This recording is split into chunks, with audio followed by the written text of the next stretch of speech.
जे उलमा के रुजू फरमायूं, मदारिस जी तहरीकात हलायूं।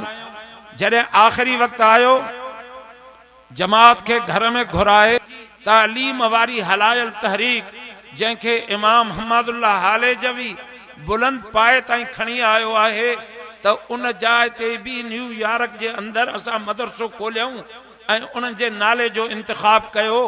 तो उन जे नाले जो इंतखाब असां कयोसीं ताजुल मदारिस हम्मादिया। तो हे अल्लाह जो फज़ुल, अल्लाह जो दीन, उन हज़रत इमाम हम्मदुल्लाह हालेजवी नव्वरल्लाह मरक़दहू के पंहिंजे इमाम हम्मदुल्लाह, पंहिंजे इमाम वतन जी आज़ादी जे इमाम सैयद अबुल हसन ताज महमूद शाह अमरोटी रहमतुल्लाह अलैह का मिलियो। यह एक अल्लाह के ताकत आ, तंहिंजे करे असां सभिनी ताकतुनि के ॾिसूं था पंहिंजे फ़िक्र ऐं सोच में, त पोइ असां चऊं था अल्हम्दुलिल्लाह रब्बिल आलमीन। तो सब तारीफ़ अल्लाह जो, तव्हांजे नबी पाक सल्लल्लाहु अलैहि वसल्लम के खातमुल अंबिया के क़यामत ताईं कंहिं ॿिए नबी जे अचण जी का गुंजाइश ही नहीं। इहा हिकिड़ी शइ घुराए उनखे अर्श अज़ीम के मूसा अलैहिस्सलाम तूर सीना ते अचे, हुकुम थियसि तो फ़ख़्लअन अलैक इन्नका बिल वादिल मुक़द्दस तुआ। हीअ जाइ पाक आहे। मूसा अलैहिस्सलाम जुती लाए पो तूर सीना ते अच, पर मोहम्मद अरबी के अर्श अज़ीम के जुती सां सिंगारे छॾे। जॾहिं असां क़ुरान जी तालीम पढ़ण जे लाइ कारी राशिद साहब जे मदरसे में न ईंदासीं, उन्हनि क़ुरान जे मदरसनि के छॾे करे असां दुनिया जी सोचनि में ईंदासीं, त पोइ तव्हां परेशान थींदो। जॾहिं परेशान थिए, जॾहिं तुंहिंजी डिप्रेशन थिए, जॾहिं तुंहिंजो ब्लड प्रेशर हाई थिए, अल्लज़ीना आमनू व तत्मइन्नु क़ुलूबुहुम बिज़िक्रिल्लाह, पंहिंजी दिलनि खे इत्मीनान ॾिवायो अल्लाह जे नाले सां। अला बिज़िक्रिल्लाह तत्मइन्नुल क़ुलूब। रब जो नालो वठी त ॾिस न, रब जो नालो वठी त ॾिस न। चओ अल्लाह, ज़ुबान कीअं थी हले, दिमाग़ कीअं थो सोचे, तुंहिंजे दिल के सुरूर कीअं थो अचे। चवई तूं अनज़लना सकीनत फ़ी क़ुलूबिल मुअमिनीन लियज़दादू ईमाना। जॾहिं बानो अल्लाह के याद करण में उन जी ज़मीन ऐं आसमान जी ख़िलक़त में फ़िक्र ऐं सोच में आए, त मां हुनखे सुकून ॾेई थो छॾियां, आराम ॾेई थो छॾियां। हो डिप्रेशन को निकिरी वियो, हो ब्लड प्रेशर हाई हुन जी ख़तमु। पोइ ॾिसंदा हो जेका वेठा मस्जिद में पोड़ा दुरूद शरीफ़ पढ़ंदा, ज़िक्र कंदा, पोइ वेठा झूठदा आहिनि, झूठदा वेठा निंड वांगुरु। छो बा व अनज़लना सकीना, उन्हनि जे मथां सुकून नाज़िल कयो। अल्हम्दुलिल्लाह, अल्लाह रब्बुल इज़्ज़त जे इहसाननि मंझां हिन घड़ीअ में ही वॾो एहसान आहे जे तव्हां ऐं असांखे महफ़िल हुस्न क़िरात जे प्रोग्राम में अचण जी तौफ़ीक़ अता फ़रमाई आहे।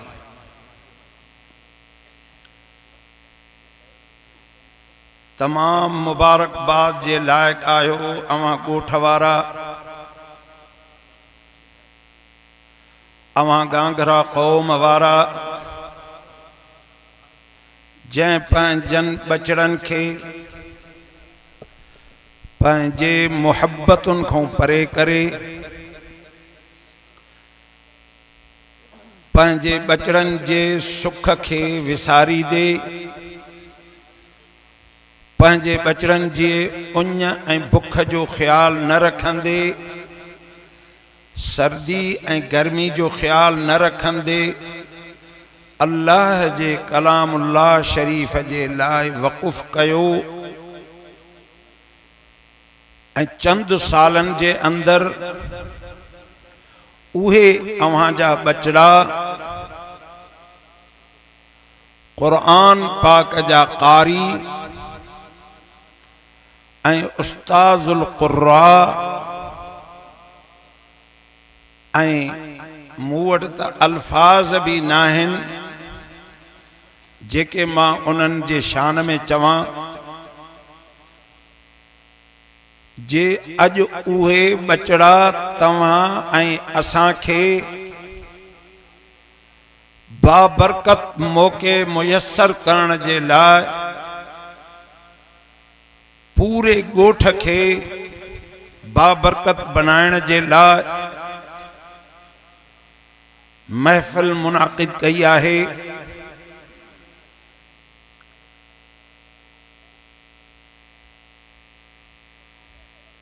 खुसूसन हज़रत क़ारी अब्दुल समी साहब ऐं मोहम्मद राशिद साहब ऐं तमाम बिरादरान जन पंहिंजी तालीमी मेयार पंहिंजी सिंध जे अंदर निछावर कई आहे।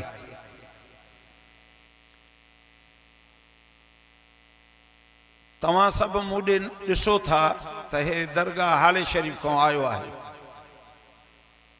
मां छो आयो आहियां? मां तव्हांजे उन्हनि बचड़नि जो एहसान मंद आहियां। उहे अवां जा गांगरा ज़ात जा क़ारिउल क़ुर्रा मुंहिंजे बचड़नि जा उस्ताद आहिनि। अल्हम्दुलिल्लाह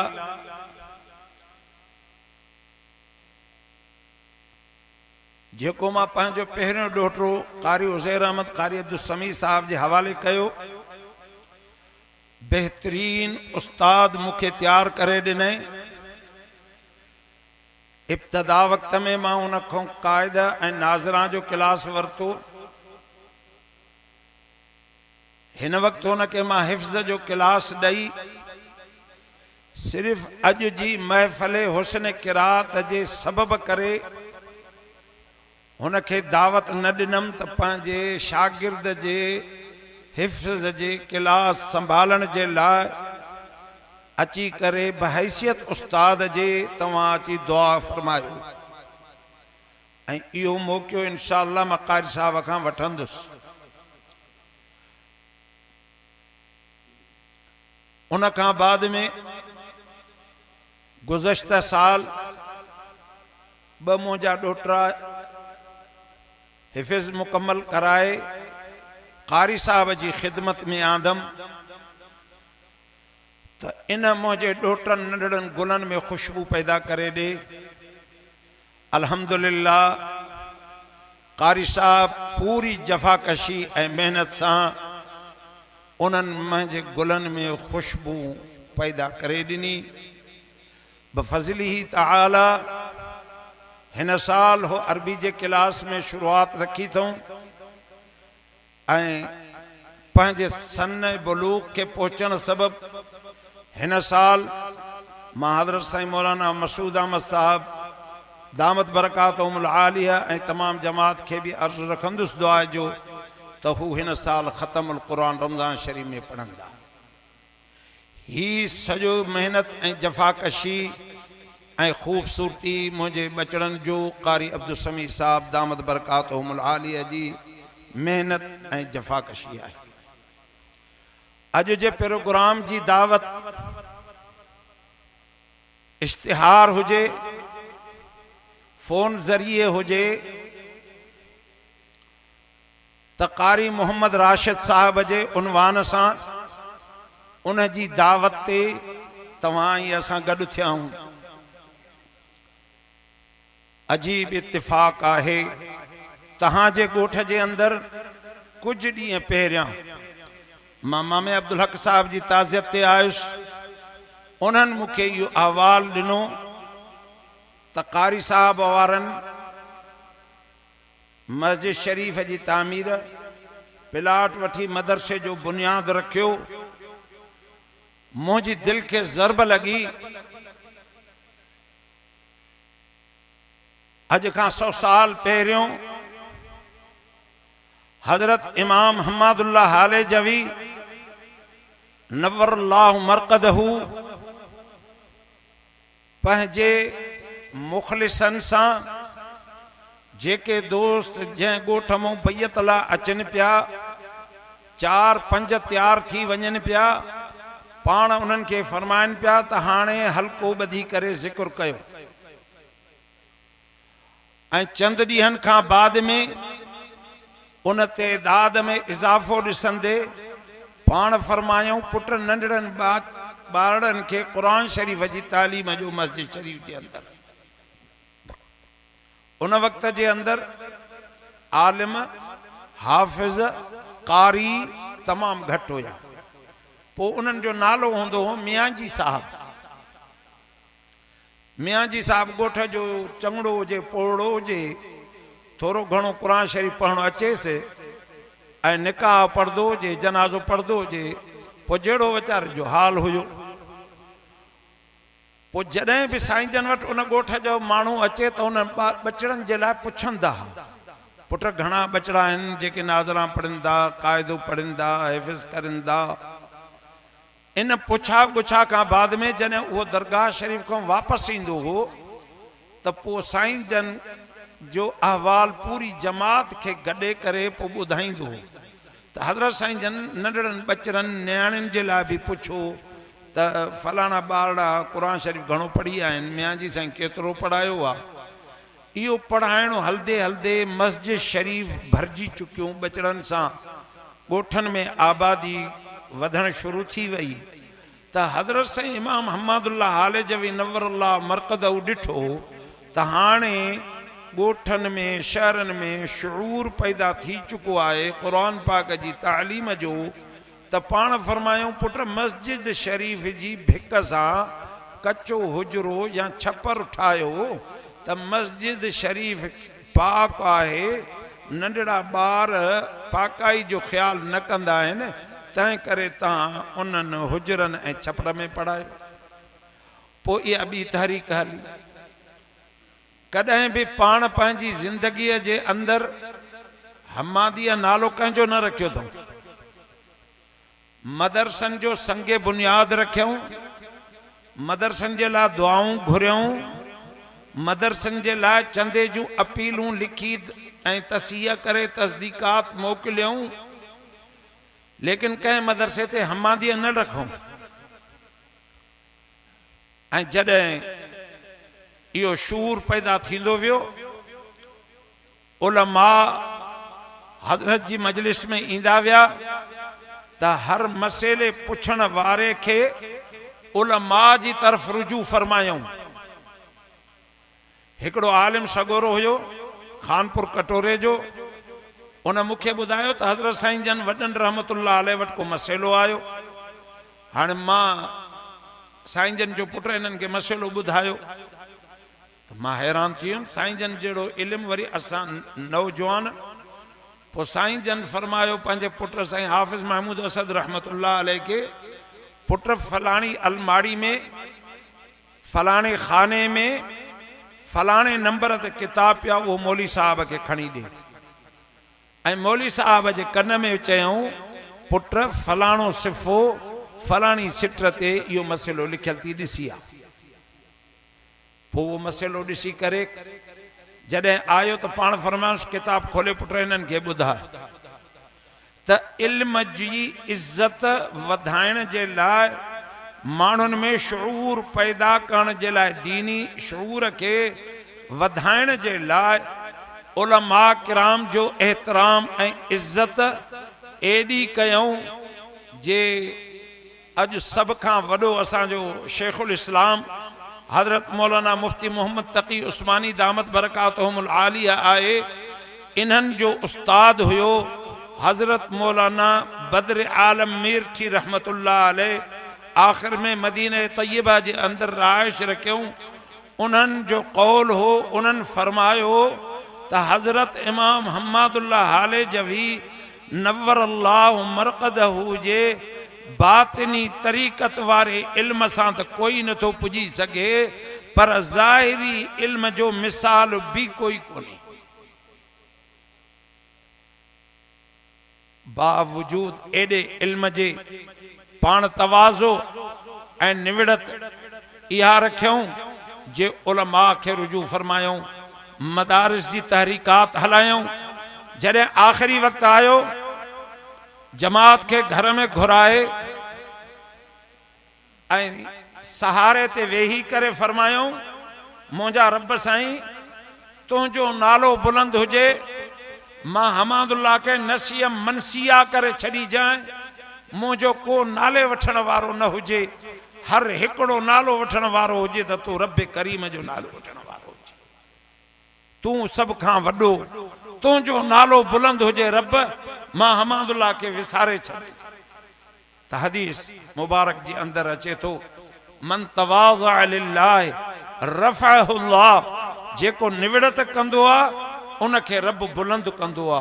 तव्हां असां हर रुकाहे अन्न छटे ईंदा हूं ज़मीन में, जेको बिज ज़मीन जे अंदर वियो मथों पानी अची वियुसि त फुटंदो उहो आ, जेको भितरनि ते रहिजी वियो उन मां फसल न थींदो आ, उनखे पखी खाईंदा आहिनि। त हज़रत इमाम अहमदुल्लाह हालिजवी नव्वर अल्लाह मरक़दहू जे तहरीक मां जेकी तहरीक दीनी मदारिस वारी हुई, उनखे रब एडो चढ़ान दिनो बुलंद कयो जे हर जाए ते मदरसा हम्मादिया जे नालो शुरू थी जो। पाकिस्तान त पाकिस्तान, अफ्रीका जे अंदर भी हम्मादिया ऐं ॿियनि मुल्कनि जे अंदर भी हम्मादिया। हिन वक्त ताज़ो हज़रत शेख हमादुल्लाह रहमतुल्लाह अलैह जी लिब मुबारक, उन वक्त में हो बचड़ो हो, उनके पीउ खणी आयो हो। उन जी मूंखे ताज़ी हाणे मुलाक़ात थी 15-20 ॾींहंनि जे अंदर।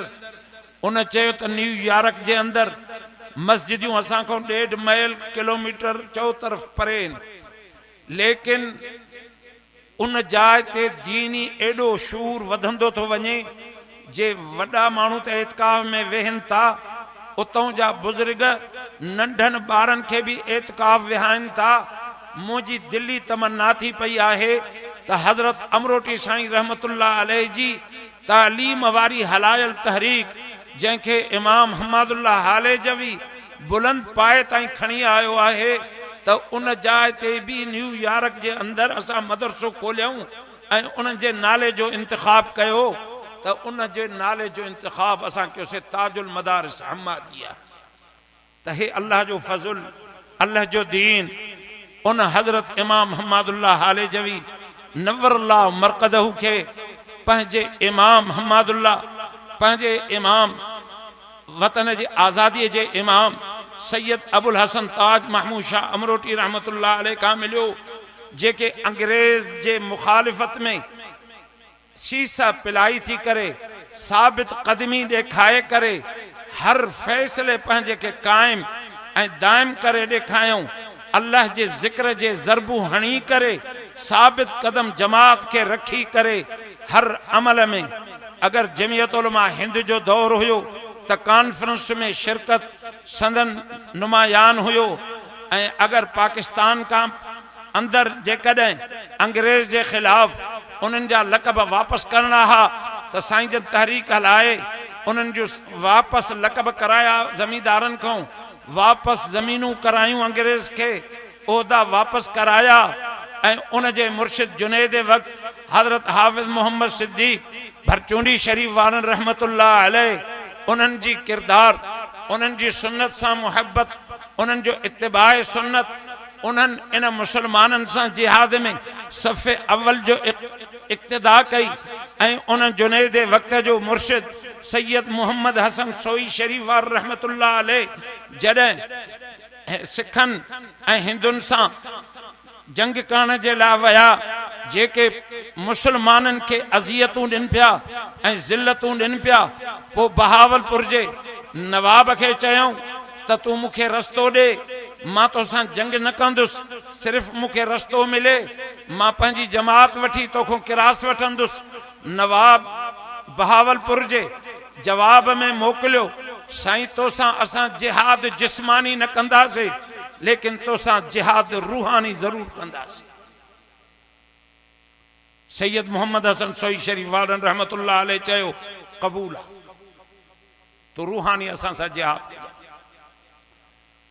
जॾहिं सैयद मोहम्मद हसन सोई शरीफ वारा रहमतुल्लाह अलैह जिहाद जी नीयत सां पंहिंजो काफ़िलो वठी रवाना थिया आहिनि, बहावलपुर जे नवाब जिस्मानी जिहाद जे लाइ त माण्हू तैयार न कया, लेकिन रूहानी जिहाद ऐं जंग जे लाइ नीम बरहन छोकिरियूं नौजवान उहे लैन ऐं कतार करे कुॾ ॾिवाए उन्हनि खे बिहायूं। तां त जेके हे मुजाहिद वञनि था, हिननि जी नज़र इन्हनि छोकिरनि ते पवंदी, हिननि जी नज़र सिधो क़ल्ब ते असर कंदी। क़ल्ब जे अंदर जेकी नूरानियत आहे उहा ज़ुल्मत में तब्दील थी वेंदी। जेको अॻिते हे जिहाद जो अज़म खयूं वञनि था उन में नाकाम थी वेंदा। लेकिन सैयद मोहम्मद हसन सोई शरीफ वारनि जी जमात, उहो काफ़िलो जेको जिहाद जे लाइ निकितल हुयो, उन्हनि हेठि ज़मीन में अखियूं पंहिंजे कदमनि में रखी उन्हनि छोकिरनि नचणनि ॾे, नीम बरहननि ॾे तकियो ई कोन, ईअं गुज़र करे हलिया विया ऐं पंहिंजे जिहाद करे वञी फतह हासिल कई।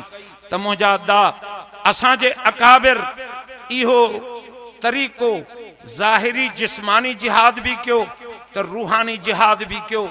उन सैयद मोहम्मद हसन सोई शरीफ वारे जो मुर्शिद हुयो सैयद सिबगतुल्लाह शाह राशिदी रहमतुल्लाह अलैह, जैं सैयद इस्माइल शहीद, सैयद अहमद शहीद रहमतुल्लाह अलैह के इस्तक़बाल कयो ऐं जंहिंखे हज़रत मौलाना अब्दुल अज़ीज़ रहमतुल्लाह अलैह इहो चयो हो त बालाकोट जे अंदर जेको मुसलमाननि सां तशद्दुद ऐं ज़ुल्म थिए थो, तहां पेशावर जे रस्ते सां वञी करे उन्हनि ते हमला आवर कयो, जिहाद कयो। लेकिन उन्हनि खे ख़बर पई सिंध जे अंदर हिकिड़ो सैयद सगोरो आहे जेको उहो बि जिहाद जो ऐलान कयूं बीठो आहे, छो न उन सां मुलाक़ात कजे।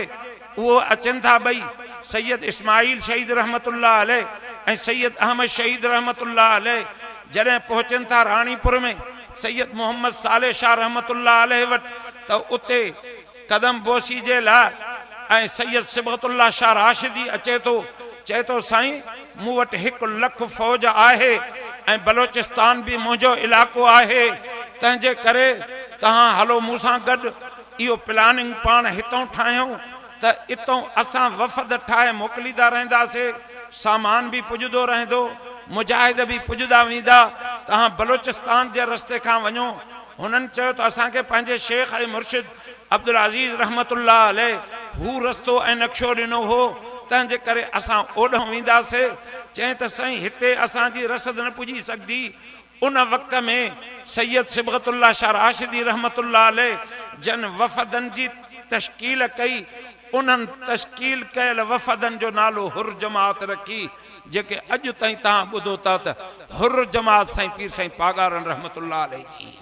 इहा हुर जमात उन वक़्त तैयार थी जॾहिं सैयद इस्माइल शहीद, सैयद अहमद शहीद, सैयद सिबगतुल्लाह शाह के चवनि था साईं क़ियादत हक़ अवां जो आहे, जमात भी अवां वटि वॾी, रूहानियत भी अवां वटि वॾी, अवां हलो।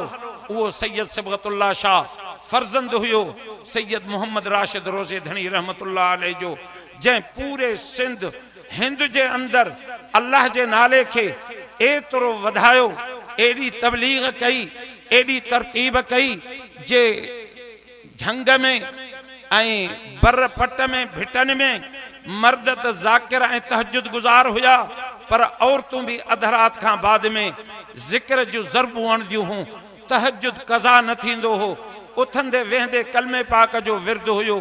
उन सैयद मोहम्मद राशिद रोज़े धणी रहमतुल्लाह अलैह असांजी सिंध जे अंदर ज़िक्र क़ादरी खे वॾो फैलायो। अॼु उन नाले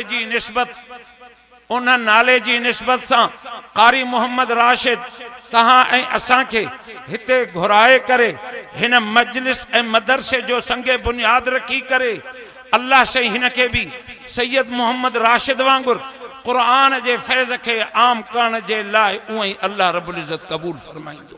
सब आमीन। अज जी मेहनत कारी मोहम्मद राशिद जी आहे। उन्वान रखें महफिल हुस्न क़िरात, छो न इन जो हुस्न क़िरात नालो हुजे। अल्लाह जे कलाम को मथे कंहिंजी खूबसूरती कोन्हे, काई कोन्हे। अल्लाह जो कलाम खूबसूरत कलाम उन खूबसूरत इंसान जे मथों अचे थो, जंहिंजे लाइ हज़रत हसन साईं तो फरमाए व अहसन मिनका लम तर क़त्तु आईनी व अजमल मिनका लम तलिद निसाउ खुलिक़त मुबर्रअम मिन कुल्लि ऐबिन कअन्नका क़द खुलिक़त कमा तशाउ। ऐ सोना तू त एडो हसीन ऐं जमील आहे, कदें मुझी अख सोनो एडो दिसी न सकियो आहे कदें एड़ी काई भी औरत बार जणे ही न सकी है जेड़ो तू मुहम्मद अरबी सोनो सल्लल्लाहु अलैहि वसल्लम आहे। इन महफिल हुस्न क़िरात एतरा वड़ा उन्वान हैं जे बयान कजिन तो वक्त जी जरूरत, लेकिन उलमा किराम जी मौजूदगी में मुख्तसरन कुरान पाक जी इशाद एडी वडी शय जै असा के पंहिंजे रब पाक जी पहचान दिनी, यो कुरान शरीफ शुरुआत करे तो अल्हम्दुलिल्लाह रब्बिल आलमीन, सबका पहिरियों इंसान तू उन अल्लाह जो हमद कर, रब जी तारीफ बयान कर जै तोखे बगैर घुर जे सुहणो करे पैदा कर। तू अखियूं कोन घुरियूं हुन खां हिते, तू कन कोन घुरिया हुन खां, तू जुबान हुन को न घुरी, तू हुस्न जमाल न घुरियो, तू हथ कोन घुरिया, तू पैर न घुरिया, तोखे रब पंध करण का दोस्तन जे मिल मिलाप का जंघा दिनियूं घुम, हथ दिने खिदमत कर अबे अम्मा जी, दोस्तन अहबाबन के खाराए, भाकुर पाए करे मिल, अखियूं दिने, तू मुंहिंजी नेमतुन दे तक, नेमतुन जी तमीज़ दिस, काथे खूबसूरती हैड्राणा, काथे गाढ़ाणा, काथे केड़े फसुला, काथे केड़ी शय आहे, ऐं अकुल दिने, अकुल ऐं दिमाग वडी नेमत ही इंसान जे लाइ, जै अकुल ऐं सां इंसान पंहिंजे रब के भी सुञाणे करे उन जी तारीफ़ तो करे त अल्हम्दुलिल्लाह रब्बिल आलमीन, रब हर वक्त हर घड़ी तुझी तारीफ़ आहे, तुझी तारीफ़ को सवा ही जहान कोई भी न तो हली सके, तुझी तारीफ़ एडी जे तू मुखे पैदा कई, लक़द खलक़नल इंसान फी अहसन तक़वीम, मां सब का पहिरियों सोने में सोनो पैदा कयो तो इंसान पैदा कयो।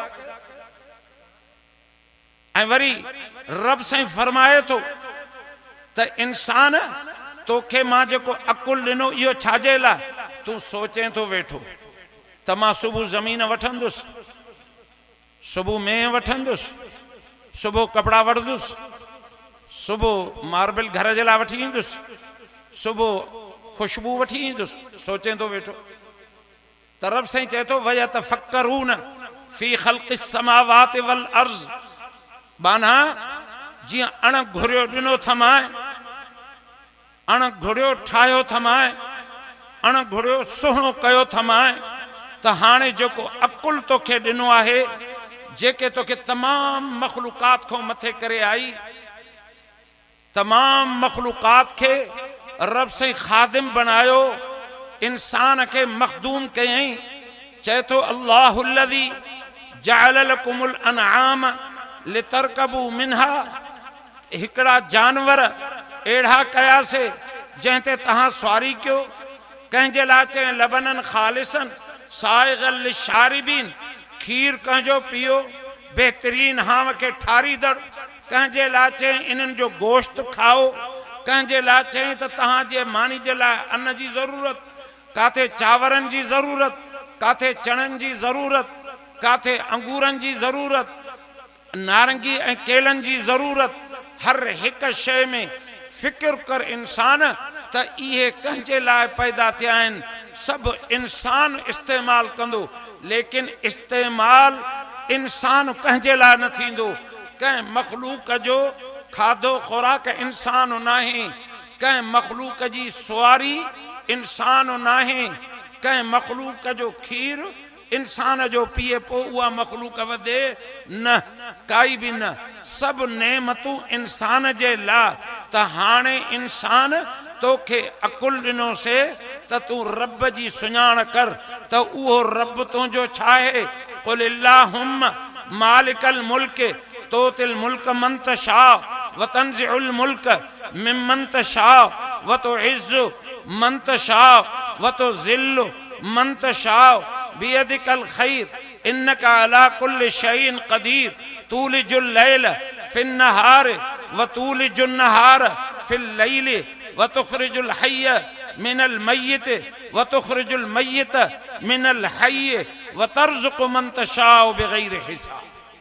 चंहिंजे करे बादशाही जा मुंहिंजी मर्ज़ी, बादशाही को खसे करे इमरान के जेल में रखाया मुंहिंजी मर्ज़ी। रब जो शान हे, रब जो शान आ। चए तो इज्जत वारे के ज़लील कया मुंहिंजी मर्ज़ी, ज़लील इंसान के इज्जत वारो अता कया मुंहिंजी मर्ज़ी आहे। सब कुछ मुंहिंजे हथ में आहे, भलाई मुंहिंजे हथ में आहे, सब ताकत मूंखे आहे। तहां नथा ॾिसो त मां ॾींहं के रात में तो दाख़िल कयां, ॾींहुं रोशन हुयो, हाणे बल्बन जी ज़रूरत आ। कुछ कलाकनि खां बाद में अंधारी रात ख़त्म थी वेंदी, ॾींहुं रोशन अची वेंदो। इहा कंहिंखे ताकत आ। चए तो कुकड़ जो आनो आ, पखी जो आनो आ, इहो हिकिड़े ज़िंदा मां निकिरी आयो। हाणे इन कुकड़ जे अंडे मां मां बच्चा कढां तो, ॾिस मुअल खां जीअरो करे ॾेखारियां तो त मां रब जी कुदरत ॾिस। रब्बुल मशरिक़ैन व रब्बुल मग़रिबैन फ़बिअय्यि आलाइ रब्बिकुमा तुकज़्ज़िबान। तू रब उन खे ॾिस, हर ॾींहुं सिज नई जाइ तो उभरंदो, नई जाइ ते लहंदो, चंड नई जाइ तो उभरंदो, नई जाइ ते लहंदो, सितारा नई जाइ तो उभरंदा, नई जाइ ते लहंदा। इहा कंहिंखे ताकत आ? इहा हिकु अल्लाह खे ताकत आ। तंहिंजे करे असां सभिनी ताकतुनि खे ॾिसूं था पंहिंजे फ़िक्र ऐं सोच में, त पोइ असां चऊं था अल्हम्दुलिल्लाह रब्बिल आलमीन। त सभु तारीफ़ अल्लाह जो। असांखे चयईं त ही किताब तहां ॾे मां मोकिलियां थो, वबिल हक़ अंज़लनाहु वबिल हक़ नज़ल वमा अरसलनाक इल्ला मुबश्शिरन व नज़ीरा। असां हिन के सही साबित नाज़िल कयोसीं। ईअं नाहे त असां कंहिंखे शइ खणाईंदा आहियूं कंहिं ॾे, को उन मां ख़यानत करे वञे, देर सां पुॼाए, टाल मटोल करे। रब साईं चए थो ईअं नाहे। असां जिब्राइल अमीन खे ॾिनीसीं त उहो उन वक़्त में कुरान शरीफ लाहे पहुतो, वबिल हक़ नज़ल, आयो भी अमानत सां, लथो भी अमानत सां। ऐं असां तोखे ख़ुशख़बरी, जन्नत जी ख़ुशख़बरी ॾे मोमिननि खे। जीअं तहां दुनिया में ऐश अशरत पसंदि था कयो, सुठा खाधा हुजनि, सुठा पीता हुजनि, सुठियूं जायूं हुजनि, त रब साईं फरमाए थो व उतू बिही मुतशाबिहा। तव्हांखे आख़िरत जे अंदरि बि इहे ई खाइण जूं शयूं भलियूं, इहे पीअण जूं शयूं भलियूं, इहे रहाइश जूं जायूं भलियूं। वलहुम फीहा अज़वाजु मुतहर, ऐं ज़ाला पाक हूरां ॾींदोसांव, ऐं हमेशह हूंदव, हमेशह हूंदव। हिते जे ज़ाला न हुजनि असां चवां छा कंदासीं उन्हनि खे? हिते जे माड़ियूं न हुजनि हा त असां चवां माड़ी कहिड़ी शइ आहे? हिते जे असांखे माखी न हुजे हा त असांखे नहर माखी जी मिले हा त असां चवां माखी कहिड़े कम जी आहे? त रब साईं असांखे चयो त दुनिया में तव्हांखे पाणी बि ॾिनुमि, खीर बि ॾिनुमि, माखी बि ॾिनुमि, शराब बि ॾिनुमि, पर उते तव्हांखे शराबन तहूरा मिलंदो। हे शराब पीअण सां तव्हांजो अकुल ख़ता थिए, हो शराब पीअण सां तव्हांजो दिमाग़ ताज़ो थी वेंदो। तॾहिं चए त वमा अरसलनाक इल्ला मुबश्शिरन, तव्हांखे ख़ुशख़बरी ॾींदड़ करे मोकिलियोसीं। साईं केसि ताईं ख़ुशख़बरी आरज़ी त न आहे? चए मा कान मुहम्मदुन अबा अहदिम मिन रिजालिकुम वलाकिन रसूल अल्लाह व खातमन नबिय्यीन व कान अल्लाहु बिकुल्लि शैइन अलीमा। त अल्लाह जे नबी खे असां खातम नबी करे तमाम अंबिया अलैहिस्सलाम जी बैतुल मक़दस जे अंदर इमामत अता करे, ऐं हुन जे सैर ऐं सफ़र के असां अर्श ते घुराए। सुबहान अल्लज़ी असरा बिअब्दिही लैलन मिनल मस्जिदिल हराम इलल मस्जिदिल अक़सा अल्लज़ी बारकना हौलहु लिनुरियहु मिन आयातिना इन्नहु हुवस समीउल बसीर। त ई असां सैर करायोसीं अर्श अज़ीम ते। केतिरो सैर करायो साईं, मुलाक़ात केतिरी थी तूर सीना जबल ते। मूसा अलैहिस्सलाम चए थो साईं मूंखे ज़ियारत कराए। रब मूंसां हम कलाम त आहे, मूसा मेहरबानी ता है मुखे ज़ियारत त फरमाए चए वलाकिन इंजुर इलल जबल फ़इन इस्तक़र्र मकानहु फ़सौफ़ तरानी जेको सामो जबल थी इनखे ॾिस उन ॾे जे तकियं तजल्ली नूर जी सां मूसा अलैहिस्सलाम बेहोश थी ऐं असांजे नबी पाक सल्लल्लाहु अलैहि वसल्लम के खातमुल अंबिया के क़यामत ताईं कंहिं ॿिए नबी जे अचण जी का गुंजाइश ई न हुई। इहा हिकिड़ी शइ घुराए उनखे अर्श अज़ीम के मूसा अलैहिस्सलाम तूर सीना ते अचे हुकुम थियसि तो फ़ख़्लअन अलैक इन्नका बिल वादिल मुक़द्दस तवा हीअ जाइ पाक आहे। मूसा अलैहिस्सलाम जुती लाए पो तूर सीना ते अच पर मोहम्मद अरबी के अर्श अज़ीम के जुती सां सिंगारे छॾियईं। चई त गजी वेही करे ॻाल्हायूं काब क़ौसैन औ अदना फ़औहा इला अब्दिही मा औहा। इहो क़ुरान उन प्यारे पैगंबर ते लाहे करे ऐं उन जो वसफूंदो बयान करे तां त तहां मां रब के भी सुञाणियो पंहिंजे पैगंबर के भी सुञाणियो। इन ही क़ुरान जी तालीम के आम कयो। इन क़ुरान के पढ़ो क़ुरान के पढ़ो फरमायईं उतलु मा ऊहिया इलैका मिनल किताब। ऐ नबी पाक सल्लल्लाहु अलैहि वसल्लम तहां इन क़ुरान शरीफ जो दौर कंदा रहो इन क़ुरान शरीफ जो दौर कंदा रहो क़ुरान के पढ़ो। साईं छाजे लाइ पढ़जे किताबुन अंज़लनाहु इलैका लितुख़रिजन नास मिनज़्ज़ुलुमाति इलन नूर बिइज़्नि रब्बिहिम इला सिरातिल अज़ीज़िल हमीद। ही किताब एड़ो आहे जेको ऊंदे को कढी इंसानन के रोशनी में आणींदो।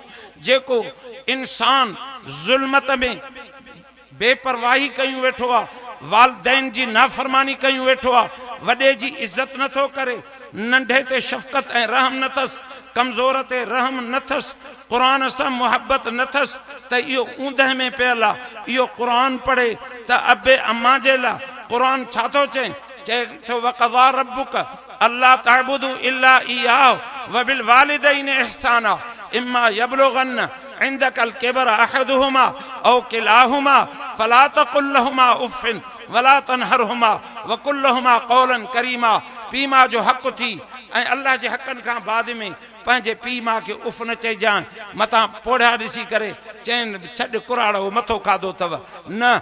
जॾहिं तूं नंढड़ो हुईं काकूस करें पियो झोल में हुई उते कई पेशाब उन्हनि जी झोल में कई उन्हनि तोखे खणी करे धोतो धोई साफ़ साबुण हणी पाउडर हणी तोखे चुमिन जहिड़ो कयूं तोखे कुल्हे ते खणी चुमियूं ॾेई शहर घुमाइनि पिया।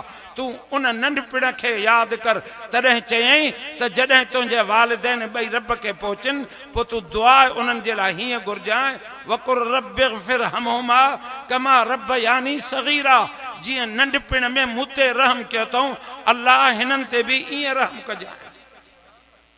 अल्लाह से चए थो त पीउ मां सां सुहिणो सलूक कयो उन सां झिणक ॾेई करे न ॻाल्हायो अबो अबो करे ॻाल्हायोसि जीओ अब्बा करे चओसि। जीअं ॿार नंढे खे का सम्झ न हूंदी आहे त उहो अणढंगियो ॻाल्हाईंदो आहे उते त खणी करे चुमियूं ॾींदा आहियूं उन खे त परचाइण खां शहर खणी हलंदा आहियूं। अबो जेकॾहिं पाणी 3 दफ़ा घुरंदो अबा अघड़े त ॾिनोमांइ। अम्मा जेकॾहिं कुराड़िया चवे थी अबा 2 माटड़ा त ॾे चवां यको त तूं तंग कयो आहे न। जंहिं रातियूं तव्हांजे मथे जे सूर जे लाइ गुज़ारियूं जंहिं पीउ मां तोखे खीर न पीए पियो त परेशान हुया जॾहिं तोखे पेट में सूर पियो सॼी राति अबो अम्मा तुंहिंजे लाइ इंतज़ार में वेठा तोखे खणनि तोखे घुमाइनि तोखे परचाइनि त अॼु तूं उन्हनि जो क़दुरु कर। इहो क़ुरान पढ़ंदे त तोखे पीउ मां जो हक़ यादि अची वेंदो। ऐं इन जे करे रब साईं फरमायो त इन क़ुरान जे अंदरि मां पाण सां मुहबत जो बि तव्हांखे हिकिड़ो तरीक़ो ॾसिलां थो। तव्हां असां हिक ॿिए ॾे मोबाइल सां फ़ोन ते ॻाल्हाईंदा आहियूं फ़ोन ते त जेको सभु को ॻाल्हाए थो लेकिन छा चवंदा आहियूं अचु त यार कचहरी त कयूं न। छा चवंदा आहियूं बाबा अचु त कचहरी कयूं पोइ तॾहिं चए थो त फ़ज़कुरूनी अज़कुरुकुम तव्हां मूंखे यादि कयो मां तव्हांखे यादि कयां।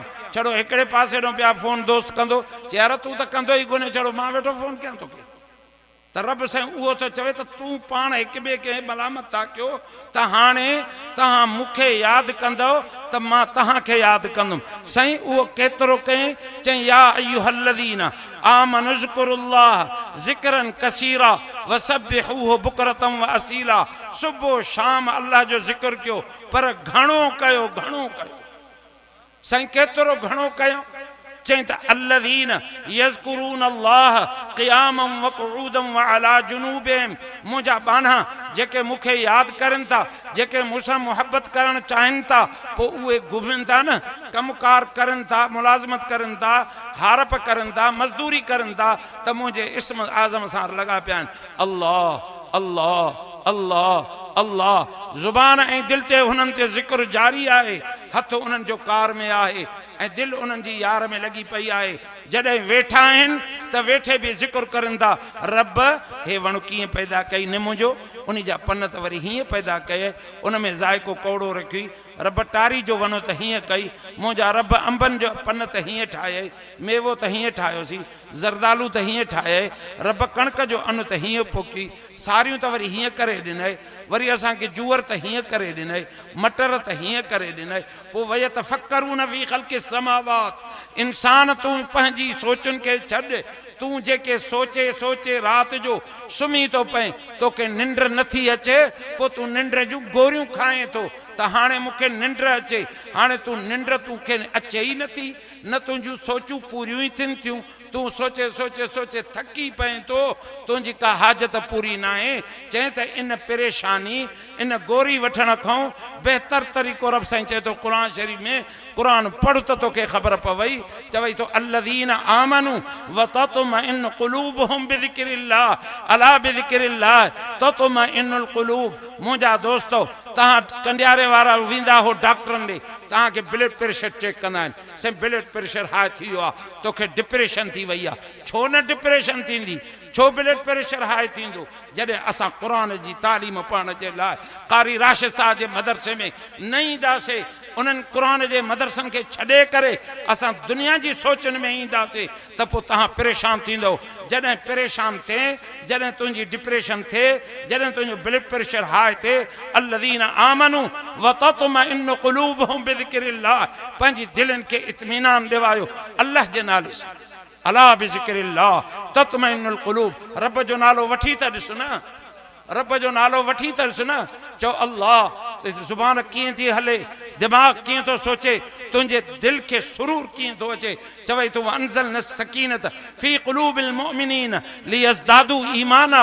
जॾहिं बानो अल्लाह खे यादि करण में, उन जी ज़मीन ऐं आसमान जी ख़िलक़त में फ़िक्र ऐं सोच में आहे, त मां हुनखे सुकून ॾेई थो छॾियां, आराम ॾेई थो छॾियां। हो डिप्रेशन को निकिरी वियो, हो ब्लड प्रेशर हाई हुनजी ख़तमु। पोइ ॾिसंदा हो जेका वेठा मस्जिद में पोढ़ा दुरूद शरीफ़ पढ़ंदा, ज़िक्र कंदा, पोइ वेठा झूठंदा आहिनि, झूठंदा वेठा निंड वांगुरु। छो बा व अंज़लना सकीना, उन्हनि जे मथां सुकून नाज़िल कंदो। रब साईं जे नाले वठण जे करे सुकून थी वेंदो आहे। चए त अल्लज़ीन यज़कुरून अल्लाह क़ियामम व क़ुऊदम व अला जुनूबिहिम।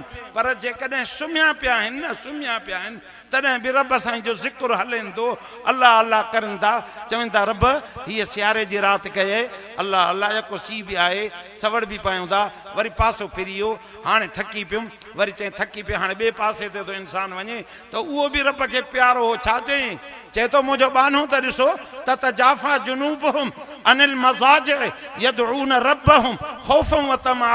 मुंहिंजे बाने खे ॾिसो त जंहिंमहिल पासो थो फेराए, पोइ चए थो साईं सुबुह जी निमाज़ त थधे पाणी सां तकड़ में वज़ू करे निमाज़ पढ़ियमि ऐं वयुमि त कारी राशिद साहिबु अतहियात में वेठो। रब हाणे इहा हाणे हले क़बूल पई हले कोन।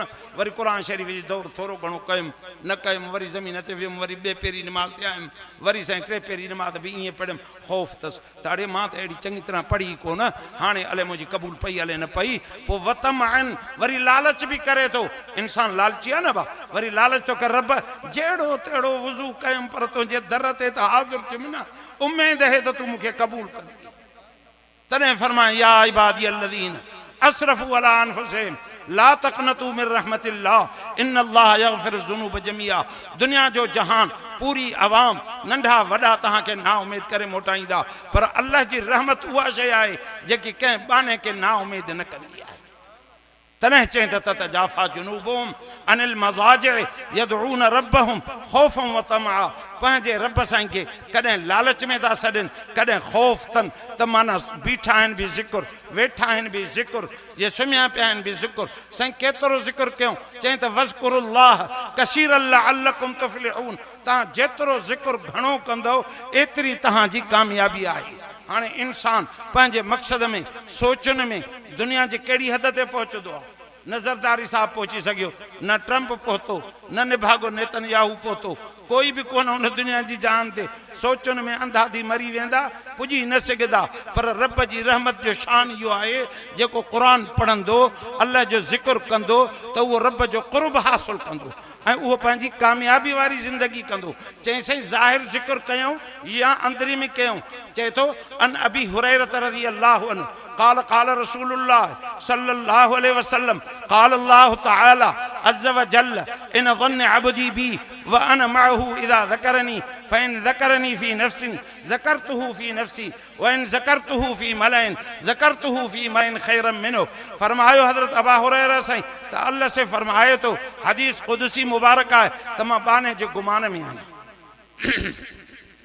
मां बाने जे गुमान में आहियां बानो जे कॾहिं चईंदो त मां रब खे यादि कयां थो जीअ में त रब चए थो मां बि त यादि थो कयां फ़ज़कुरूनी अज़कुरुकुम तू मूंखे थो यादि करे मां तोखे थो यादि कयां साईं मां जमात में ॾाढियां वेही यादि थो कयां रब साईं फरमाए थो त मां जमात में मां बि यादि थो कयां अंबिया अलैहिस्सलाम जे अरवाहनि मुबारकनि में मशाइखनि जे अरवाहनि में फरिश्तनि मुक़र्रबीन वटि उते मां बि तोखे त यादि करायां थो तॾहिं चयईं या अय्युहल्लज़ीना आमनू ला तुल्हिकुम अमवालुकुम वला औलादुकुम अन ज़िक्रिल्लाह वमन यफ़अल ज़ालिका फ़उलाइका हुमुल ख़ासिरून ऐं मोमिन मतां तोखे इहे गाफ़िल करे विझनि तुंहिंजी औलाद सां मुहबत आहे तुंहिंजी माल सां मुहबत आहे औलाद खे नाजाइज़ हासिल करे खाराए थो माल खे हासिल करण जे लाइ नाजाइज़ रस्ता इख़्तियार करें थो मतां तोखे इहे अल्लाह जे ज़िक्र खां गाफ़िल करनि जॾहिं तूं नाजाइज़ रस्ता इस्तेमालु कंदे पोइ नूरानियत ख़तमु थी वेंदी अल्लाह जी क़ल्ब वारी रोशनी ख़तमु थी वेंदी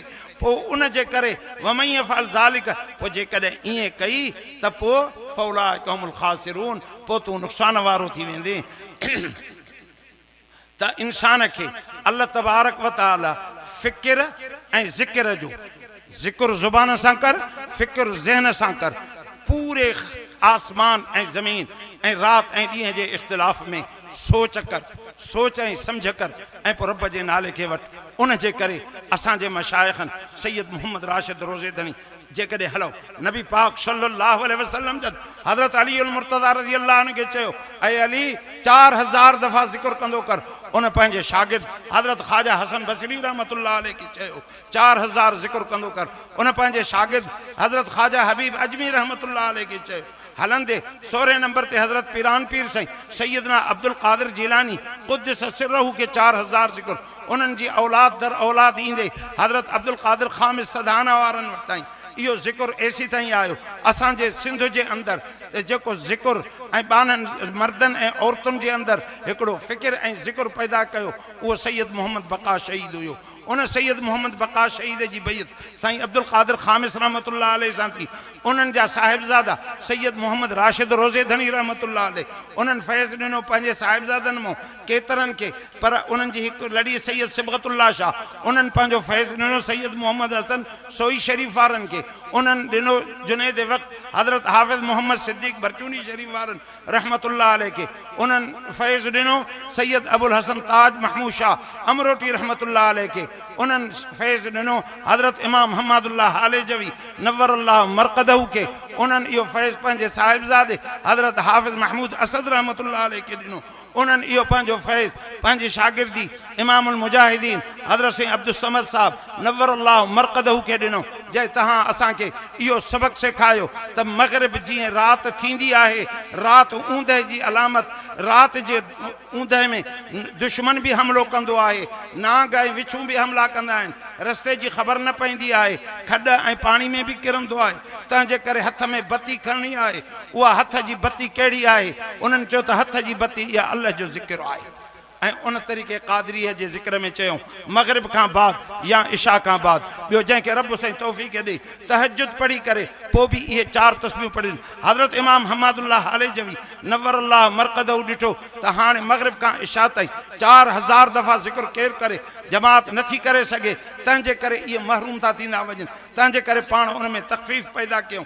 पाण फरमायूं त सिलसिले सां ॻंढियल हुजे माण्हू 100 दफ़ो करे, पर हज़रत साईं वालिद साहब नव्वरल्लाह मरक़दहू ॾिठो त माण्हुनि जो ज़िक्र ॾे शुग़ुल ई कोन्हे, दीन जो शुग़ुल ई कोन्हे, दुनिया सां मोहबत जुड़ी चुकी आहे। तंहिंजे करे इहा जेकॾहिं ज़िक्र जो सफ़ा निस्बत ई न हूंदी त पोइ इहो इंसानु नुक़सान में वेंदो।